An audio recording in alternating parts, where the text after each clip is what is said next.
ডাক বিভাগের অনিয়ম দুর্নীতি নিয়ে আরটিভিতে সংবাদ প্রচারের পর মহাপরিচালক তরুণ কান্তি শিকদারকে দায়িত্ব থেকে অব্যাহতি দেওয়া হয়েছে।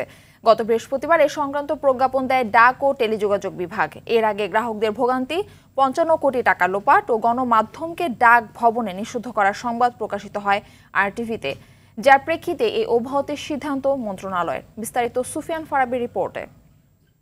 6000 mAh battery, one and only Power Master NextG N73।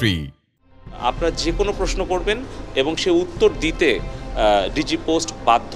যদি অসহযোগিতা করে আমি তার বিরুদ্ধে ব্যবস্থা গ্রহণ করব। নিজের দৃঢ় অবস্থানের কথা জানিয়েছিলেন ডাক, টেলিযোগাযোগ ও তথ্য প্রযুক্তি প্রতিমন্ত্রী জুনাইদ আহমেদ পলক। তবে তার নির্দেশনার পরও ডাক ভবনে সাংবাদিকদের প্রবেশ করতে দেননি মহাপরিচালক তরুণ কান্তি শিকদার। সাক্ষাৎকার না দিয়ে উল্টো সহকর্মীদের মাধ্যমে দেন সমঝোতার প্রস্তাব।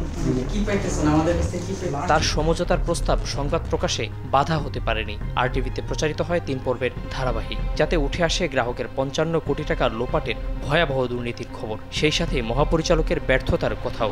মন্ত্রণালয় থেকে অনুমতি নিয়ে আসবেন, অ্যাপার্টমেন্ট নিয়ে আসবেন মন্ত্রণালয়। ডাকভবনে সাংবাদিক প্রবেশে প্রতিবন্ধকতা তৈরি করে বাঁচতে চাইলেও শেষ রক্ষা হয়নি এই ভারপ্রাপ্ত মহাপরিচালকের। গত বৃহস্পতিবার এক আদেশে এস.এম. শাহাবুদ্দিনকে ভারপ্রাপ্ত মহাপরিচালকের দায়িত্ব দিয়ে সরিয়ে দেওয়া হয় তরুণ কান্তি শিকদারকে।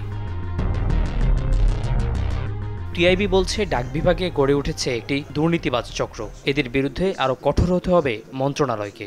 এখানে পুরো প্রতিষ্ঠানের মধ্যে এক ধরনের চক্র গড়ে উঠেছে, যারা সংঘবদ্ধভাবে এই ধরনের প্রতারণার মাধ্যমে অনিয়মগুলি করে যাচ্ছেন। তাদেরকে চিহ্নিত করে জবাবদিহিতে আনতে হবে এবং সেটার এখতিয়ার অবশ্যই সংশ্লিষ্ট মন্ত্রণালয়ের যেরকম আছে বিভাগীয় পদক্ষেপের অংশ হিসাবে, অন্যদিক থেকে যারা এই নিয়মের সাথে জড়িত তাদের দুর্নীতি দমন কমিশনের প্রতিষ্ঠান তাদের যে বৈধতার সাথে অসামঞ্জস্যপূর্ণ সম্পদের যে দৃষ্টান্ত সেটি সাপেক্ষে যথাযথ আইনি প্রক্রিয়ায় জবাবদিহিতে আনতে হবে। সুফিয়ান ফারাবি, আরটিভি, ঢাকা।